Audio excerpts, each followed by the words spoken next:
An electric dipole is placed at an angle of 60 degree with an electric field of magnitude 4 into 10 की power 5 Newton Coulomb inverse. Full stop. It experiences a torque of 8 root 3 Newton meter. If the length of the dipole is आपका 4 centimeter, determine the magnitude of the either charge of the dipole. तो आपको यहाँ पर सबसे पहले जो है angle आपको थीटा इक्वल टू 60 डिग्री आपको गिवन है क्वेश्चन में, और electric field of the magnitude means आपको इलेक्ट्रिक फील्ड गिवन है 4 इंटू 10 की पावर 5 न्यूटन कूलम इनवर्स, और आपको यहाँ पर टॉर्क मीन्स आपको यहाँ पर फोर्स गिवन है, तो tau equal to 8 root 3 newton metre आपको गिवन है, और length of the dipole means आपका 2a equal to 4 centimetre given है। तो सेंटीमीटर को हम मीटर में चेंज करेंगे तो यहाँ पर 100 से डिवाइड कर देंगे तो आपका 0.04 मीटर, या आप इसको 4 इंटू 10 की पावर -2 मीटर लिख सकते हैं। आपको यहाँ पर चार्ज फाइंड करना है, Q इक्वल टू आपका क्वेश्चन मार्क हो जाएगा। तो सबसे पहले आपको यहाँ पर फार्मूला याद रखना है। तो जो हमारा यहाँ पर फार्मूला आपका यूज होगा tau equal to P sine theta. तो P आपका यहाँ पर डाइपोल मोमेंट है, और डाइपोल मोमेंट हमारा क्या, नेगेटिव से पॉजिटिव की तरफ उसका डायरेक्शन होता है। तो P equal to Q into 2a आपका होगा, और इंटू आपका E हो जाएगा इंटू आपका साइन थीटा। आपको यहाँ पर Q फाइंड करना है, तो tau upon 2a into E into आपका साइन थीटा। अब टाउ का वैल्यू आपको क्वेश्चन में दिया है 8 रूट 3, 2a का वैल्यू 4 इंटू 10 की पावर -2, E का वैल्यू आपको दिया है इलेक्ट्रिक फील्ड 4 इंटू 10 की पावर 5, और थीटा का वैल्यू आपको 60 दिया है, तो साइन 60 हो जाएगा। साइन 60 का वैल्यू आपका √3/2 होता है, तो यहाँ पर हम इसको पुट करेंगे तो आपका 8 √3 अपॉन में 4 इंटू 10 की पावर -2 इंटू 4 इंटू 10 की पावर 5 इंटू आपका √3/2, 2 आपका ये ऊपर आ जाएगा, तो 8 √3 इंटू 2 अपॉन आपका 4 इंटू 4 16 हो जाएगा, और ये 5 है 10 की पावर +5 और 10 की पावर आपका -2, तो 5 से 2 कम हो जाएगा तो 10 की पावर 3 आ जाएगा, तो ये आपका कैंसिल हो जाएगा। 8 इंटू 2 16 और 16 कैंसिल हो गया, √3 कैंसिल हो गया। 10 की पावर आपका 3 है, तो ये पावर आपका ऊपर जाएगा, तो 10 की पावर क्या होगा, -3 हो जाएगा। तो Q इक्वल टू आपका यहाँ पर जो चार्ज है 10 की power -3 coulomb equal to 1 micro coulomb भी इसको पढ़ सकते हैं। Thank you. An electric dipole consists of two opposite charges of magnitude 1/3 into 10 की power -7 coulomb separated by 2 centimeter. The dipole is placed in an external field 3 into 10 की power -7 Newton Coulomb inverse. What maximum torque does the electric field exert on the dipole?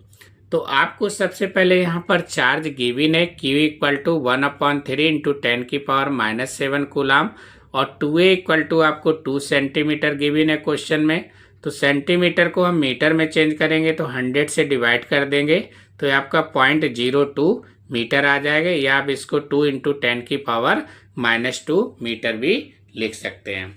आपको यहाँ पर electric field given है question में 3 into 10 की power आपका 3 into 10 की power 7 Newton coulomb inverse, और टाउ आपका जो मैक्सिमम बोल रहा है मीन्स आपका थीटा इक्वल टू 90 डिग्री जो कि आपका परपेंडिकुलर रहेगा, और टाउ मैक्स इक्वल टू आपका क्वेश्चन मार्क जो कि आपको यहाँ पर फाइंड करना है। तो टाउ मैक्सिमम इक्वल टू आपका P साइन 90 होता है, या P साइन थीटा आपका फार्मूला होता है। थीटा की जगह आपका 90 हो जाएगा क्योंकि क्वेश्चन में टाउ मैक्सिमम बोल रहा है। तो tau maximum equal to P sine 90। Sine 90 का वैल्यू 1 होता है, और P आपका डाइपोल मोमेंट है, तो जो कि आपका फार्मूला Q इंटू 2a होगा, और इंटू आपका E हो जाएगा। साइन 90 का वैल्यू आपका 1 हो जाएगा। तो tau max equal to Q into 2a into आपका E। तो यहाँ पर हम Q का वैल्यू पुट कर देंगे 1/3 इंटू 10 की पावर आपका -7, 2a का वैल्यू 2 इंटू 10 की पावर -2 इंटू आपका 3 इंटू 10 की पावर 7। तो ये आपका 3 से 3 कैंसिल हो जाएगा, 10⁷ ये आपका पॉजिटिव है, इधर आपका नेगेटिव, तो ये कैंसिल आउट हो जाएगा। ये आपका 2 × 10⁻², आपका जो कि टाउ मैक्सिमम 2 × 10⁻² न्यूटन मीटर आ जाएगा, या इसको आप 0.02 न्यूटन मीटर भी आपको इसको बोल सकते हैं। तो टाउ मैक्स आपका 0.02 न्यूटन मीटर आपका यहाँ से निकल के आ जाएगा। Consider the charges Q, Q and -Q placed at the vertices of an equilateral triangle as shown in figure. What is the force on each charges? तो आपको यहाँ पर 3 चार्जेज गिवन है, जो कि आपका Q1 = Q है और Q2 = यहाँ पर आपका Q हो जाएगा और Q3 = आपका -Q, जो कि यहाँ पर इक्विलेटरल ट्रायंगल है और ईच पॉइंट पर हमें क्या करना है, फोर्स को कैलकुलेट करना है। तो A पॉइंट पर फोर्स हमारा F1 है, B पॉइंट पर फोर्स हमारा F2 है और C पॉइंट पर फोर्स हमारा F3 है। AC के बीच का डिस्टेंस आपका स्मॉल l है, AB के बीच का भी डिस्टेंस स्मॉल l है और आपका BC के बीच का भी डिस्टेंस स्मॉल l है। द फोर्स ऑफ अट्रैक्शन और आपका repulsion between different pair of charges, तो आपका जो ये पेयर्स रहेगा, जैसे BC हो गया, AB हो गया और आपका AC हो गया, तो डिफरेंट पेयर पर जो फोर्स ऑफ अट्रैक्शन और रिपल्सन क्या होगा, डिफरेंट होगा। तो ईच आपका सच फोर्स है, जो मैग्नीट्यूड की बात करेंगे तो आपका यहाँ जो फार्मूला लगेगा F = वो 1/4πε0 Q² हो जाएगा। वैसे Q1 Q2/R² होता है, तो यहाँ पर Q और Q है तो आपका Q² हो जाएगा। अब हम यहाँ पर बात करेंगे बाय द पैरेललोग्राम लॉ। तो आप रिजल्टेंट जो है फोर्स का फार्मूला याद होगा रिजल्टेंट का, कि R वेक्टर = रूट के अंदर P² + Q² + 2PQ cos θ करके। तो सेम फार्मूला आपका यहाँ पर ये यूज हो रहा है, जिसको हम बाय द पैरेललोग्राम लॉ के नाम से जानते हैं। तो net force on the charges, तो F1, ये हम BC पॉइंट पर जो है हम फोर्स को क्या कर रहे हैं, कैलकुलेट कर रहे हैं यहाँ पर आपका ये BC पॉइंट का। तो F वेक्टर = रूट के अंदर आपका यहाँ पर F² प्लस आपका F² प्लस का 2F × F × आपका cos 120 डिग्री। तो ये जो आपका एंगल है, ये आपका यहाँ पर 120 डिग्री एंगल आपको शो कर रहा है, तो उसको हम यहाँ पर कैलकुलेट करेंगे। और BC कैप हमारा यहाँ पर क्या है, यूनिट वेक्टर है, जो कि हमारा पर्टिकुलर BC डायरेक्शन को यहाँ पर शो कर रहा है। तो ये आपका F² हो जाएगा, AB F² हो जाएगा, इन दोनों का मल्टीप्लाई करेंगे तो 2F² हो जाएगा और cos 120 का वैल्यू होता है -1/2। तो ये आपका 2 से 2 यहाँ पर कैंसिल हो जाएगा। तो इधर आपका रूट के अंदर 2F² माइनस का F², तो आपका = रूट आपका F² होगा और रूट के बाहर आपका F आ जाएगा, जो कि ये आपका BC कैप। तो where BC cap is a unit vector along the BC। तो BC कैप को यहाँ पर हम यूनिट वेक्टर बोलते हैं और डायरेक्शन हमारा है यहाँ पर BC।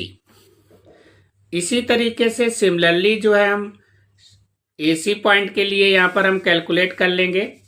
तो BC और आपका AC ट्रायंगल है, तो आपको पता ही है कि BC साइड AC के क्या होगा, इक्वल होगा। तो हमने एक साइड का यहाँ पर वैल्यू निकाल लिया है, दूसरे साइड को हम यहाँ पर क्या करेंगे, सिमिलरली कर देंगे। तो ये भी हमारा F2 = क्या हो जाएगा, F हो जाएगा, जो कि आपका AC डायरेक्शन में हो जाएगा।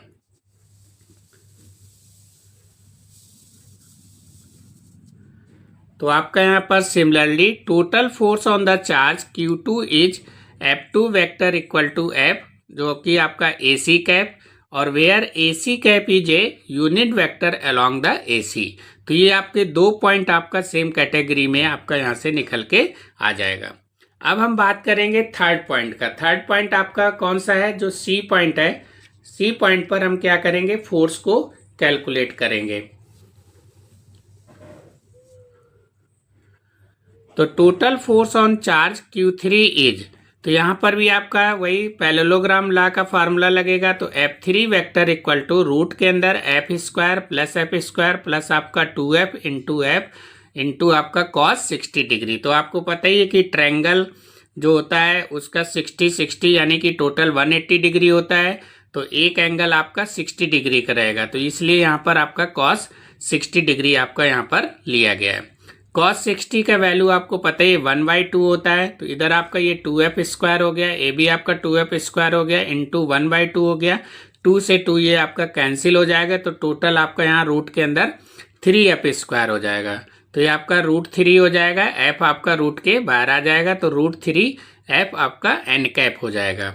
तो फोर्स आपका जो थर्ड पॉइंट का फोर्स था वो आपका √3f n कैप निकल के आ जाएगा, और ए पॉइंट का फोर्स आपका सेम रहेगा एफ BC वेक्टर, और बी पॉइंट का भी आपका सेम रहेगा एफ AC वेक्टर। तो where n cap is a unit vector along the direction by setting आपका एंगल ACB। तो आपका यहाँ से ACB करके निकल के आ जाएगा।